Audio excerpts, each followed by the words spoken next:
मेरा नाम कविता है। मैं मुंबई शहर में रहती हूँ। मैं सुबह सुबह ऑफिस जाने के लिए तैयार हो रही थी कि मेरे फोन की घंटी बजी। मेरा ध्यान तो ऑफिस में जल्दी निकलने के लिए था। मैंने सोचा, किसको इतनी टाइम काम आ पड़ा। मन में सोच रही थी, यदि मैंने फोन उठा लिया तो मेरा 5 मिनट निकल जाएगा। फिर मुझे अपने स्टेशन से बनती हुई ट्रेन निकल जाएगी। जब 8:10 की ट्रेन जाएगी, उसके बाद मुझे 8:15 की ट्रेन मिलेगी। तो मैं ऑफिस में आधे घंटे लेट पहुंचूंगी।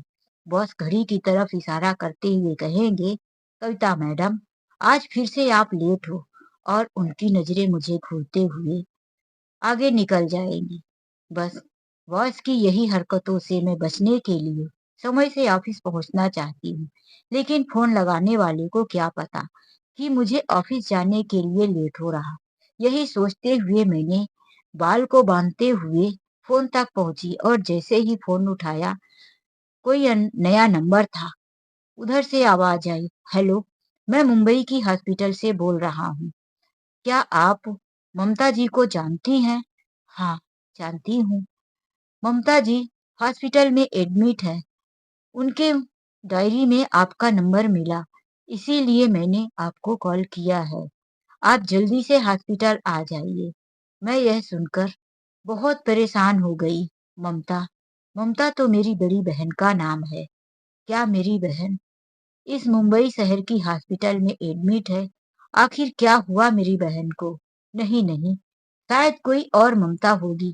शायद कोई मेरी सहेली हो जिसके पास मेरा नंबर हो। यही सोचते हुए मैंने फोन अपने बॉस को लगा दिया। सर, मैं किसी काम से हॉस्पिटल जा रही हूँ। इमरजेंसी आ गया है।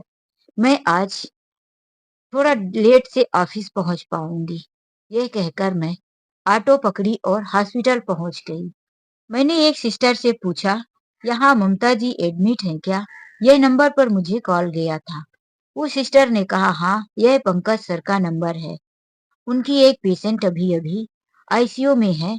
आप जाकर उनसे मिल लीजिए। लेकिन वह अभी बेहोशी की हालत में है। आप उनसे बात नहीं कर सकते। जब मैं अंदर गई तो मैंने देखा, रास्ते भर जो मैं भगवान से सोच रही थी कि काश वह मेरी बहन ना होती, कोई और होता। लेकिन मेरे मन की शंका दूर हुई। वह कोई और नहीं, मेरी बड़ी बहन ही थी। उनको देखकर तो मानो मेरे पैरों तले से जमीन सरक गई। यह मेरी ममता दी को क्या हुआ? यह इस तरह से हॉस्पिटल कैसे पहुंच गई? मेरे मन में कई चिंताएं आने लगी, कई सवाल आने लगे। लेकिन मुझे जल्दी सिस्टर ने आईसीयू रूम से बाहर निकाल दिया। मैंने सिस्टर से पूछा, यह यहाँ कैसे पहुंची? कौन लेकर आया है? तो वह कहने लगी, आप डॉक्टर के पास आइए। मुझे डॉक्टर के पास लेकर गए तो उन्होंने बताया कि कुछ समय पहले इन्हें एक किसी भले व्यक्ति ने यहाँ पर छोड़कर गए। वह अपना नाम और मोबाइल नंबर लिखवा दिए हैं। आप चाहे तो उनसे बात कर सकती हैं। मैंने उनका नंबर तो ले लिया। मन ही मन उनका धन्यवाद किया और कहा कि बाद में मैं बात कर लूंगी। फिर मैं आईसीयू के बाहर बैठी। फिर कुछ देर के बाद सिस्टर से फिर पूछने लगी, कब तक होश आ जाएगा उनको? सिस्टर ने कहा, यह काफी कमजोर हैं, खून की कमी है। इन्हें अभी बॉटल और इंजेक्शन लगा दिया गया है। कुछ पैसे दवाइयों के आए हुए हैं जो आपको पेमेंट करना है। होश आने में अभी 2 से 3 घंटे लग जाएंगे। मैंने अभी तक जो दवाइयां शुरू हुई थी उसके पैसे पेमेंट किए और एक सिस्टर को कहा कि आप इन्हें खास ध्यान रखिए। मैं जल्द ही ऑफिस में बॉस से बात करके आती हूँ। मैं ऑफिस के लिए चली गई। वहां पर जैसे ही मैं पहुंची तो मैंने देखा बॉस किसी के ऊपर गुस्से से भड़क रहे थे। मेरी नजर पड़ी तो वह कोई और नहीं, उसी ऑफिस का चपरासी था जो आज सुबह बड़ी देर से पहुंचा था।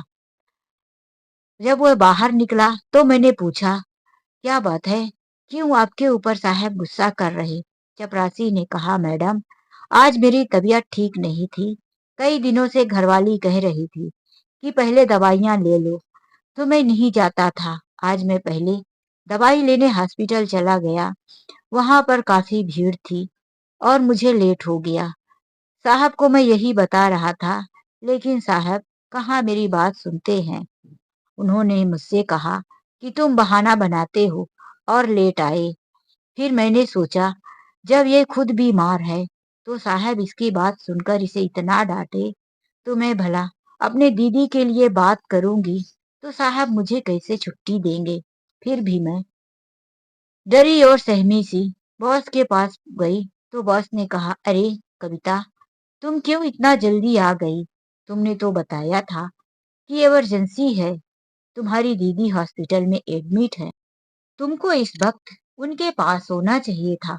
बॉस की यह बात सुनकर मेरे समझ में नहीं आ रहा था कि बॉस के कितने रूप हैं। कभी तो अच्छे होने का दिखावा करते हैं या मन से अच्छे हैं, जो भी है। लेकिन आज बॉस ने मेरे लिए ऐसा कुछ नहीं बोला कि मुझे और दुखी होना पड़े। मैंने कह दिया, सर, अभी मेरी दीदी बेहोश है और मुझे डॉक्टर ने बताया कि 2 से 3 घंटे होश आने में लग जाएगा। इतना मैं 2 घंटे तक कुछ काम कर लूंगी, फिर मैं लंच टाइम में चली जाऊंगी। बॉस ने कहा, जैसे तुम्हारी मर्जी। मैं अपने केबिन में जाकर अपनी कुर्सी पर बैठी और मेरा मन काम पर लग नहीं रहा था। मुझे रह रहकर वो दिन याद आने लगे जब मेरी दीदी की शादी नहीं हुई थी। हम दोनों बहनों में बहुत प्यार था। वैसे मेरी दीदी मेरे से 6-7 साल की बड़ी थी, क्योंकि बीच में एक भाई भी। इतनी बड़ी होने के बाद भी हम दोनों के बीच में दोस्ती जैसे रिलेशन थे।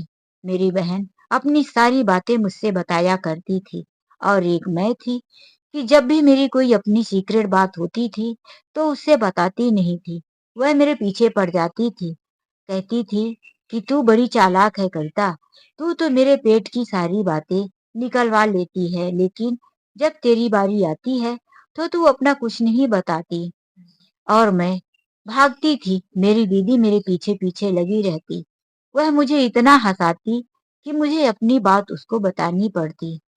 होली का त्योहार आने वाला था। मेरी एक अकेली बुआ थी। वह हर त्योहार पर मेरे पापा उसे जरूर बुलाते थे। मेरे पापा की लाडली बहन जो थी। इस बार भी मेरी बुआ आई, लेकिन साथ में फूफा जी और उनके साथ एक और लड़का। फूफा जी ने उस लड़के का अपने दोस्त के रूप में परिचय करवाया।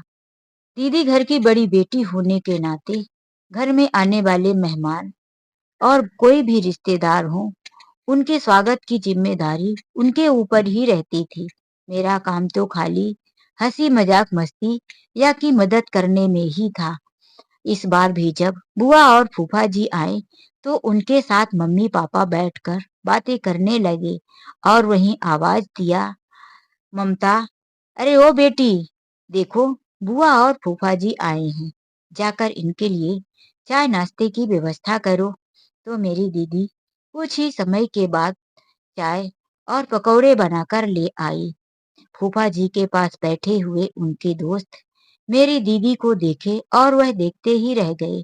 और फिर देखे क्यों ना, मेरी दीदी थी भी इतनी खूब सुंदर, पतली और लंबी हाइट की, गोरा रंग, बाल तो उसके कमर से नीचे जा रहे थे। आज मेरी दीदी ने जूड़ा बनाया हुआ था, लेकिन उसके बाल काम करते करते खुल गए। फिर उसने बालों में हाथ लगाना उचित नहीं समझा। उसने मुझे एक बार आवाज भी दिया था, लेकिन मैं बुआ के साथ बात करने में इतनी व्यस्त थी कि किचन में नहीं गई। इसीलिए मेरी दीदी ने बाल को बांधा ही नहीं और खुले बालों से ही नाश्ता लेकर आ गई। जब उसने झुककर नाश्ता रखा तो उसके बाल एक साइड में लहराकर उस लड़के के सामने आ गए। उसने मेरी दीदी को आज पास से देखा और देखता ही रह गया। मेरी दीदी उसकी तरफ देखी और शर्माकर अंदर चली गई। फिर उसने मुझे जोर से आवाज दिया, कविता, कितनी बार आवाज दे रही हूँ, सुनती नहीं? जब मैं अंदर गई तो दीदी ने बोला, अरे मैं पकोड़े बना रही थी तो मेरे हाथों में बेसन लगा था, अभी भी मेरा हाथ साफ नहीं है, तू मेरे बालों में एक रबर बैंड तो लगा दे। उसने मेरे बालों में रबर बैंड लगाया। फिर मैंने उसे बोला, दीदी, तुम्हें वह कितना घूर रहा था, मैंने सब देख लिया। दीदी ने कहा, हट पागल, होगा कोई, मुझे उससे क्या लेना देना। फिर वह लड़का और फूफा और मेरे बुआ जी वहीं रुक जाते हैं। होली में 2 दिनों तक वह मेरे घर पर रुके, लेकिन अभी भी उस लड़के की नज़र मेरी दीदी की तरफ ही थी। आखिरकार उसने फूफा जी से कह ही दिया कि मुझे आपकी ये भतीजी बहुत पसंद है। यदि आप चाहें तो मेरी शादी की बात करें। फूफा जी ने भी डरते और सकुचाते हुए मेरी माँ से यह बात कह दी कि यह मेरा दोस्त है, समाज का लड़का है और तो और आर्मी में है। होली की 2 दिन की छुट्टी के लिए यहाँ आया था, तो मैंने इसे जबरदस्ती कहा कि मेरे साथ चलो। यदि आप कहें तो हम आगे की बात बढ़ाएं। यह बात सुनकर मेरी माँ तो बहुत खुश हो गई। सरकारी नौकरी वाला लड़का घर चलकर आया है और खुद रिश्ते की बात कर रहा है। मेरी बेटी का कितना अच्छा नसीब है। वह लड़के को देखकर बहुत खुश हुई, क्योंकि मेरी दीदी की हाइट और उस लड़के की, जिसका नाम विनीत था, बराबर मिलती थी। रंग रूप भी और देखने में भी वह लड़का काफी खूबसूरत था। मेरी दीदी के मुकाबले ही था। बस और क्या चाहिए था। दीदी ने भी मन ही मन उसे पसंद ही कर लिया था। घर वालों से भी बात हो गई और जल्दी ही 3 महीने के अंदर ही मेरी दीदी की शादी हो गई। दीदी के जाने के बाद पहले तो मैं दीदी को बार बार बात करने के लिए कहती रहती, दीदी तुम्हारे जाने के बाद घर सूना लगता है, मेरा मन नहीं लगता, और तुम हो कि मुझसे बात ही नहीं करती। तो दीदी ने बताया, अरे पागल, अभी मैं ससुराल आई हूँ, तो ससुराल में बहुत सारी रस्में रिवाजें होती हैं। उन्हें निभाने के चक्कर में मैं अपना फोन लेकर तुझसे बात कैसे करूं? लोग क्या कहेंगे? मुझे भी तो फ्री होने दे। मैंने कहा, हाँ हाँ, अब तो तुम अपने घर चली गई हो और अब हमसे बात क्यों करोगी दीदी? अरे पागल, ऐसा कुछ नहीं है। फिर मैंने उससे पूछा, कैसा लग रहा है तुम्हारी ससुराल में? उसने मुझसे कुछ बताया तो नहीं, लेकिन जब मेरी दीदी वापस आई तो उसने बताया कि जब मैं ससुराल में पहली बार कदम रखी तो मेरी सास ने मेरा खूब स्वागत किया, आरती उतारा, गृह प्रवेश करवाया। उसके बाद मुझे एक कमरे में ले गई, जो कमरा बिल्कुल अंधेरा और उधड़ा पुधड़ा था। उस कमरे में तो मुझे घुटन सी हो रही थी। मैंने कहा, मन में सोचा कि यह कमरा कितना गंदा और सीलन भरा है। ना इसमें कोई खिड़की है और ना ही इसमें कोई लाइट अच्छे से लगी है। बिल्कुल अंधेरा। पता नहीं कहाँ से इस कमरे में बदबू आ रही है। मैंने अपनी मोबाइल का टॉर्च चला के देखा तो चारों तरफ से सीलन। अब मुझे समझ में आ गया था कि यह सीलन की बदबू है। मैंने मन में सोचा कि चलो कुछ दिनों तक मैं उस कमरे में निकालती हूँ।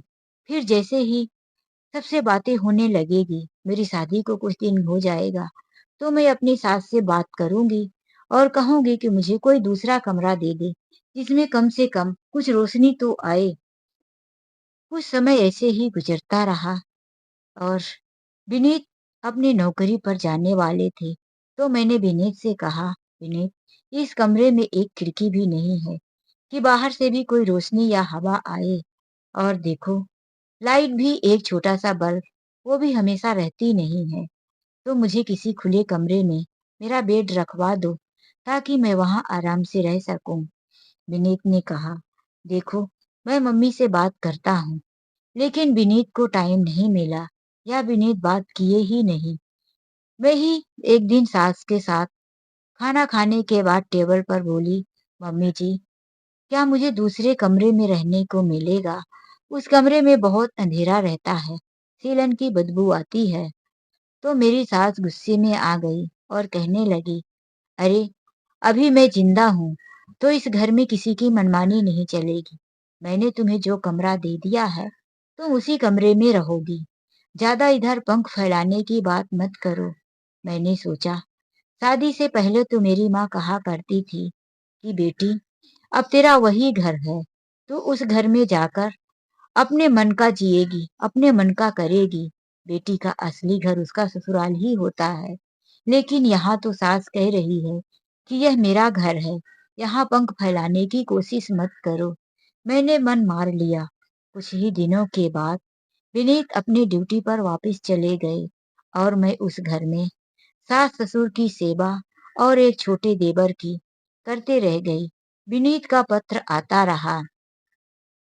विनीत हर बार यही कहते कि मैं जल्दी ही आने की कोशिश करूंगा। यही करते करते आज 6 महीने गुजर गए थे।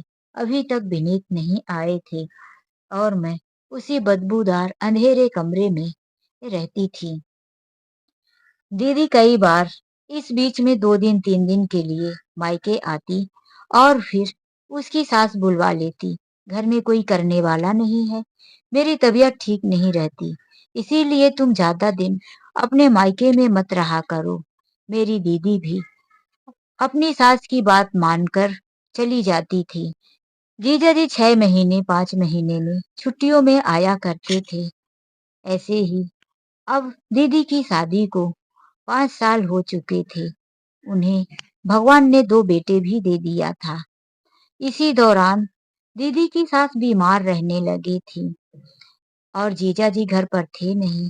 दीदी उनकी घर में बहुत सेवा करती, दवाइयों का देख रेख उनका छोटा बेटा करता था, जो वह भी अब शादी के लायक हो चुका था। सास ने एक बार जो खाट पकड़ा तो फिर दोबारा अपने पैरों पर नहीं चली। बीमारी की हालत में ही वह इस दुनिया को छोड़कर चली गई। अब तो उस घर में सारी जिम्मेदारी दीदी के ऊपर आ चुकी थी। दीदी के सास इस दुनिया को छोड़कर चली गई थी। इस बात का सदमा दीदी के ससुर को बहुत लगा था। वह किसी से कहते नहीं थे, लेकिन मन ही मन बहुत उदास रहते थे और उन्हें भी इस बीच सर्दी खांसी शरीर में दर्द बना ही रहता था। दीदी उनका ध्यान तो बहुत रखती थी। दीदी का देवर उन्हें हॉस्पिटल ले जाना, दवाइयां दिलाना, यह वह जिम्मेदारी संभाल रहा था। जीजा जी बराबर पैसे भेज दिया करते थे, लेकिन दीदी के ससुर भी ज्यादा दिनों तक इस दुनिया को झेल नहीं पाए। वह भी पत्नी के जाने के साल भर बाद ही इस दुनिया को छोड़कर चले गई। पिता की मृत्यु के बाद जब जीजा जी आए, दीदी खूब फूट फूट कर रोई। अब तो मैं अकेली हो गई, सास ससुर का साथ था वह भी चला गया। अब ऐसा करो जी, छोटे भाई की शादी कर दो। देवर घर पर ही था तो वह आकर कहने लगा, हाँ भाभी, शादी तो मैं कर ही लूंगा, लेकिन उससे पहले यह कुछ पेपर हैं, यह आप देख लो। मैंने कहा, कैसे पेपर? अपने भैया को दिखाओ, वही पढ़कर सुनाएंगे। जब जीजा जी ने पेपर लिया तो वह देखकर आश्चर्यचकित थे। दीदी ने उनके चेहरे को देखकर पूछा, ऐसा क्या है इस पेपर में? क्या लिखा है इसमें? छोटे ने ऐसा क्या कर दिया? बताओ तो सही। तो खुद ही देवर ने कहा, भाभी भैया क्या बताएंगे, मैं बता रहा हूँ। यह सारा घर और जमीन प्रॉपर्टी सब कुछ मेरे नाम पर है। अब आप लोग अपने रहने के लिए दूसरी व्यवस्था कर दो। पिताजी मरने से पहले सब कुछ मेरे नाम पर कर गए हैं। उन्होंने कहा था कि तुम्हारा बड़ा भाई तो मेरी सेवा नहीं किया और तुमने ही माँ और मेरी सेवा की है, इसीलिए मैं सब कुछ तुम्हारे नाम पर कर रहा हूँ। लेकिन दीदी ने कहा, ऐसा तो कभी पिताजी ने कुछ नहीं कहा। वह तो अपने बड़े बेटे की ही तारीफ करते रहते थे। यह जरूर तुमने दवाइयां लाने और रिपोर्ट के बहाने पेपर में साइन करवा लिया है। तो दीदी के देवर ने कहा, भाभी आपको जो समझना है समझो। अब यह प्रॉपर्टी मेरे नाम पर है। बड़े भाई ने कहा, तुम चिंता मत करो और ना ही परेशान हो ममता। आखिर जो भी है अपना ही है। अब माता पिता नहीं है तो हम इसके साथ झगड़ा भी नहीं कर सकते और ना ही कुछ कह सकते। घर ही तो है, ले लेने दो इसको। हम बहुत ही जल्दी अपने लिए दूसरा मकान बना लेंगे। यह कहकर वह अपनी ड्यूटी पर चले गए। मैंने सोचा, मेरे पति ठीक ही कह रहे हैं। हम कोई अच्छा सा जगह देखकर अपने लिए दूसरा मकान बनवाएंगे। लेकिन जीजा जी के जाने के 1 महीने के बाद ही शाम को 6 बज रहे थे। सूरज डूबने को था। चिड़िया पक्षी अपने घोंसले की तरफ जा रहे थे कि तभी एक फौज की गाड़ी अपनी हॉर्न बजाते हुए घर के सामने आकर रुकी। दीदी ने फौज की गाड़ी की आवाज सुनी, बाहर निकली।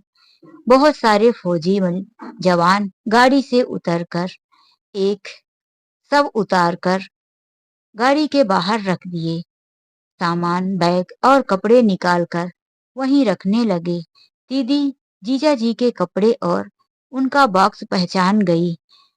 फिर उन्होंने कहा, भाभी जी माफ कर दीजिए, हम बचा नहीं पाए, हमारा दोस्त शहीद हो गया। दीदी जीजा जी के मृत शरीर पर लिपट लिपट कर रोने लगी। आप मुझे छोड़कर चले गए, अब मेरा क्या होगा। कुछ दिनों तक तो जीजा जी के जाने का गम चलता रहा। आखिर देवर की शादी नहीं हुई थी, इसीलिए उसने अभी तक घर से नहीं निकाला था। और दीदी का बड़ा बेटा 12वीं क्लास में था और छोटा बेटा 9th में था। कुछ दिनों तक तो जीजा जी के दिए हुए पैसों से दीदी घर चलाती रही, लेकिन फिर दीदी के देवर ने भी शादी कर लिया और एक दिन कह दिया, भाभी अब आप अपने लिए दूसरी जगह ढूंढ लीजिए, यहाँ हम एक नया मकान बनवाएंगे। हमने बिल्डर से बात कर लिया है, बिल्डर इसमें फ्लैट बनाएगा और मुझे एक बड़ा फ्लैट देगा, साथ में वह मुझे 20 लाख रुपए भी देगा। यह सुनकर दीदी को बड़ा सदमा लगा, लेकिन क्या करे, दो बच्चों को लेकर दीदी कहाँ जाती। उसने एक किराए से छोटा सा मकान ले लिया और खुद ट्यूशन क्लास चलाने लगी। दीदी घर में बच्चों को पढ़ाती और उसी से अपने और अपने बच्चों की पढ़ाई और घर का खर्च निकाला करती थी। दीदी का समय इसी तरह से गुजर रहा था।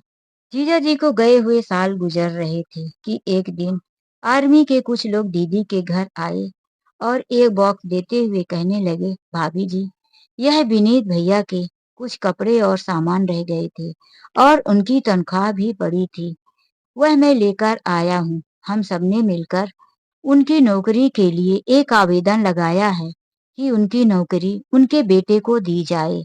अब तक तो उनका बड़ा बेटा भी 12वीं की परीक्षा उत्तीर्ण कर चुका था।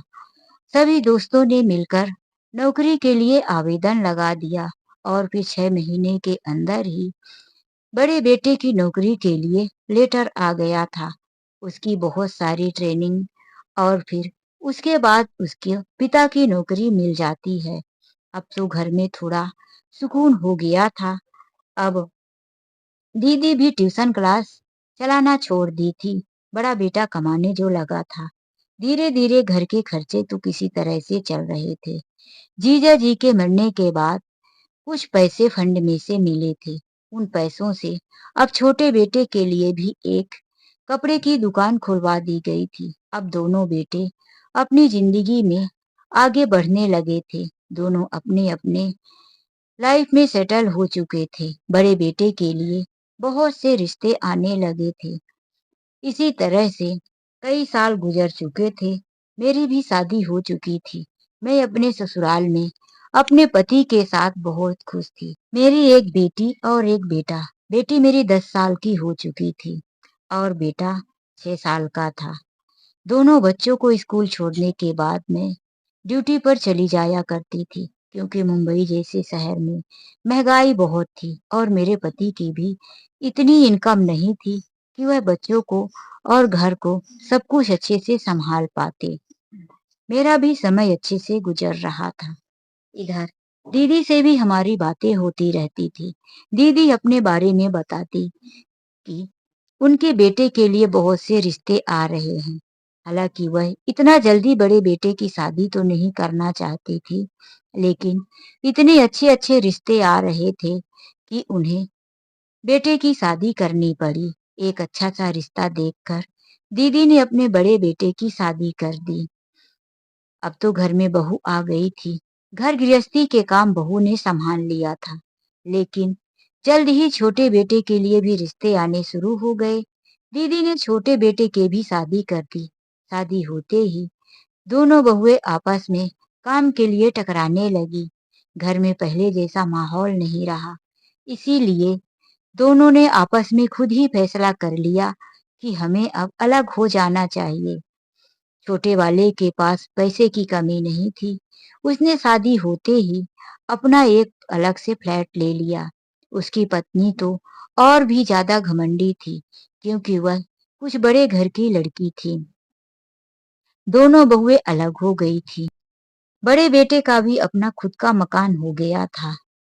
अभी दीदी बड़े बेटे के पास ही थी, लेकिन बड़ी बहू भी बात बात पर ताना मारती थी। अरे, छोटे वाले बेटे को तो इतने पैसे देकर शहर में अपना बिजनेस करवा दिया है, उसके पास तो पैसों की कमी नहीं है, फिर भी सास मेरे ही गले पड़ी है।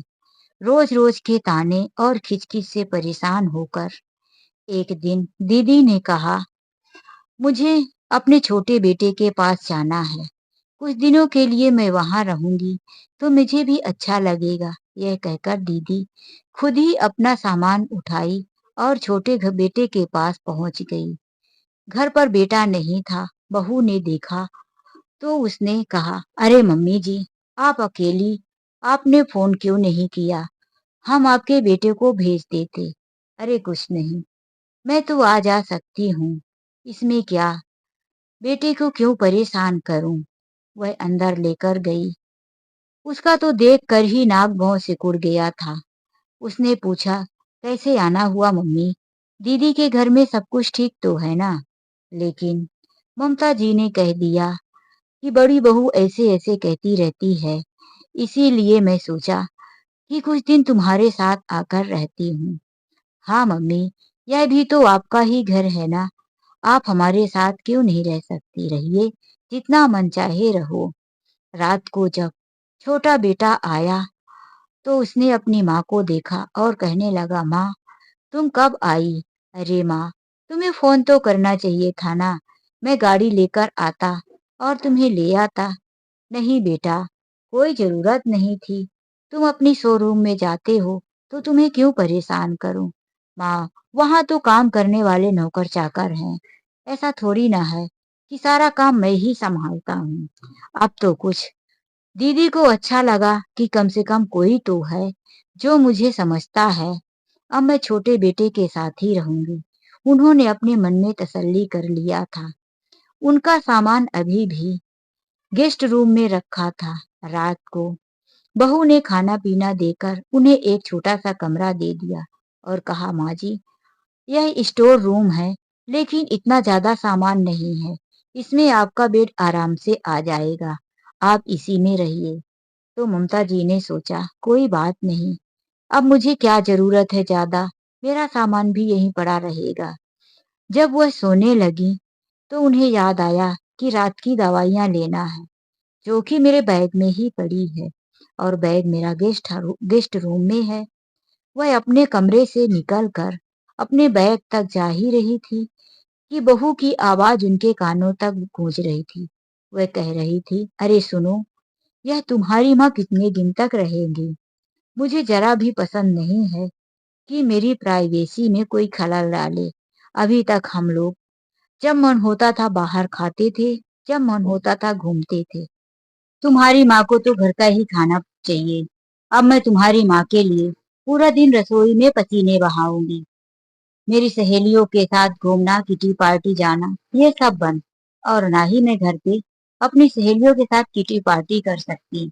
तुमको पता है, मेरी माँ आने वाली थी, उसने कहा था वह कुछ दिनों तक मेरे साथ रहेगी।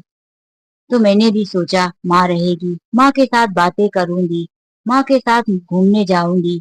लेकिन अब यहाँ तुम्हारी माँ आकर बैठ गई है, मेरे तो सारे सपने ही टूट गए। यह कहकर वह मुंह एक तरफ करके लेट गई।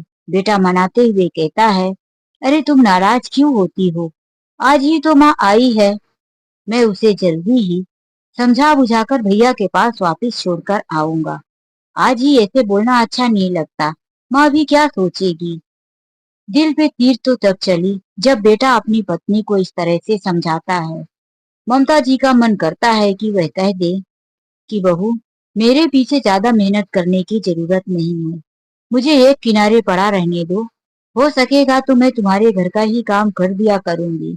लेकिन उन्होंने फिर सोचा कि यदि मैं ऐसा जाकर बोलती हूँ तो बहू बेटे को लगेगा कि मैं कमरे के बाहर आकर उन दोनों की बातें सुनती थी।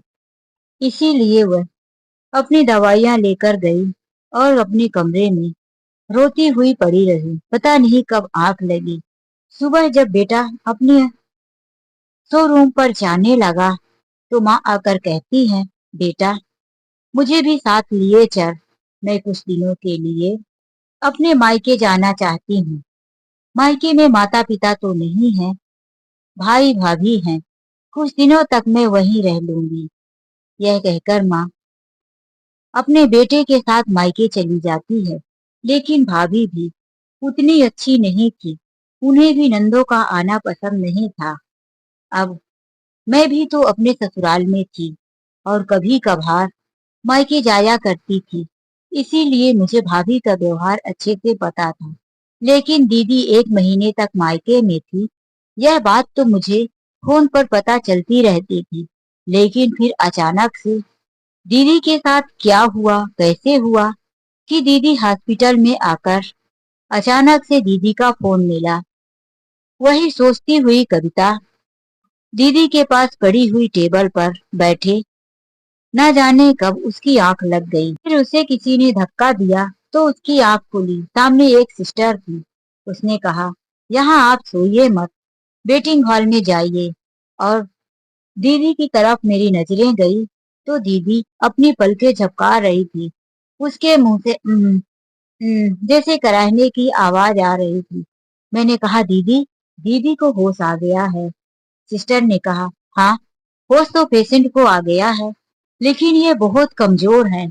इनसे ज्यादा बातें करना, कुछ पूछना अभी इनकी सेहत के लिए ठीक नहीं होगा।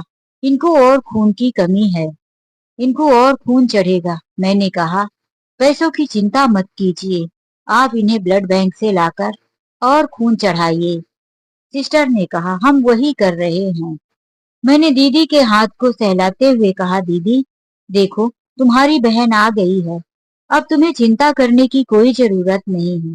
तुम दुखी मत हो दीदी, अब तुम ठीक हो जाओगी। इसके बाद तुम्हें मैं अपने घर लेकर चलूंगी, पहले तुम यहाँ से ठीक तो हो जाओ। मैं दीदी से ये बात की। दीदी ने आंखें बंद कर लिया। सिस्टर ने मुझे बाहर निकाल दिया।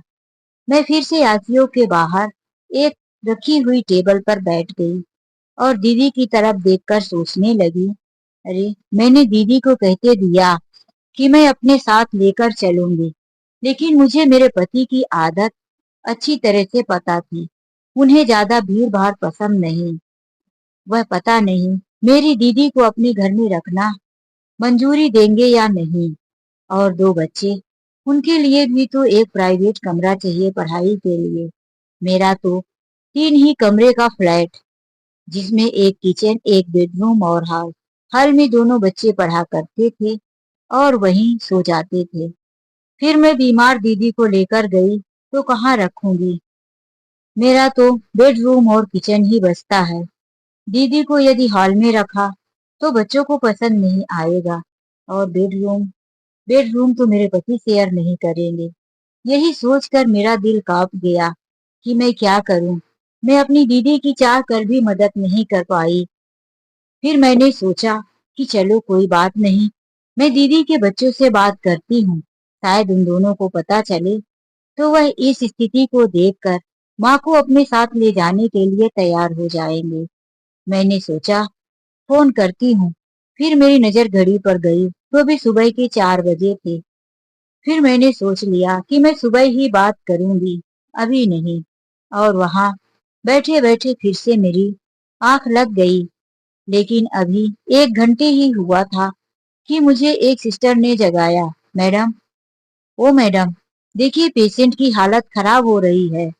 मैं अंदर गई तो देखी कि मेरी दीदी की धीरे धीरे गर्दनें हिला रही थी। उसकी हालत खराब हो रही थी। वह सांस बड़ी जोर जोर से ले रही थी। मैंने उसे हाथ थामते हुए कहा, दीदी तुम चिंता मत करो, मैं हूं ना। एक पल के लिए मैं सब कुछ भूल गई और यही सोची कि हे भगवान, मेरी दीदी इस बार ठीक हो जाए, मैं अपनी दीदी को अपने साथ ही रखूंगी। लेकिन कुछ ही क्षण में मेरी दीदी शांत हो गई, आंखें बंद हो गई और वह सो गई। नर्स ने मेरी दीदी के हाथ से लगे हुए बॉटल के पाइप को निकालना शुरू कर दिया और उनके ऊपर जो सफेद चादर थी सिर तक डाल दिया। मैंने सिस्टर का हाथ पकड़ते हुए कहा, ये क्या कर रहे हो? दीदी सो रही है। मैंने देखा दीदी इतने शांत मन से सो रही थी, जैसे आज उसको उसका असली घर मिल गया हो। माँ ने कह दिया था, बेटी अब तू ज्यादा पढ़ लिख मत, अपने ससुराल जा, अपने ही घर से अपनी पढ़ाई पूरी करना। ससुराल में आते ही सास ने कह दिया, यह मेरा घर है, यहाँ ज्यादा पंख फैलाने की कोशिश मत कर।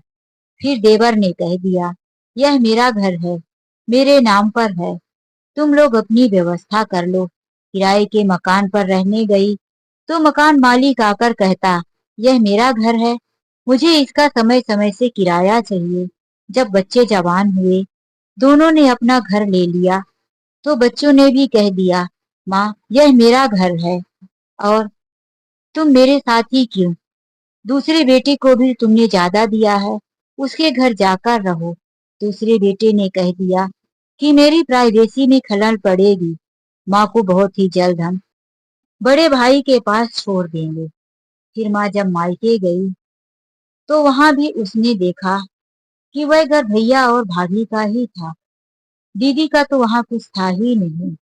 फिर आखिर दीदी के साथ ऐसा क्या हुआ कि दीदी यहाँ हॉस्पिटल में बेहोशी की हालत में मिली। यह रात दीदी के साथ ही चला गया। ना तो दीदी ने जबान खोला और ना ही किसी से कुछ कहा। आज दीदी शांत मन से ऐसे सो रही थी, लग रहा था कि उसे अब किसी से कोई शिकायत नहीं, वह अपने असली घर में है। तो दोस्तों, आप लोगों को यह कहानी कैसे लगी? लाइक और कमेंट करके जरूर बताएं। मेरी कहानी अब पहली बार सुन रहे हैं तो प्लीज चैनल को अभी तक सब्सक्राइब नहीं किया, चैनल से पहले सब्सक्राइब कर लीजिए। आपका एक सब्सक्राइब मुझे बहुत मोटिवेट करता है आगे की वीडियो बनाने के लिए। राधे राधे, जय श्री कृष्णा।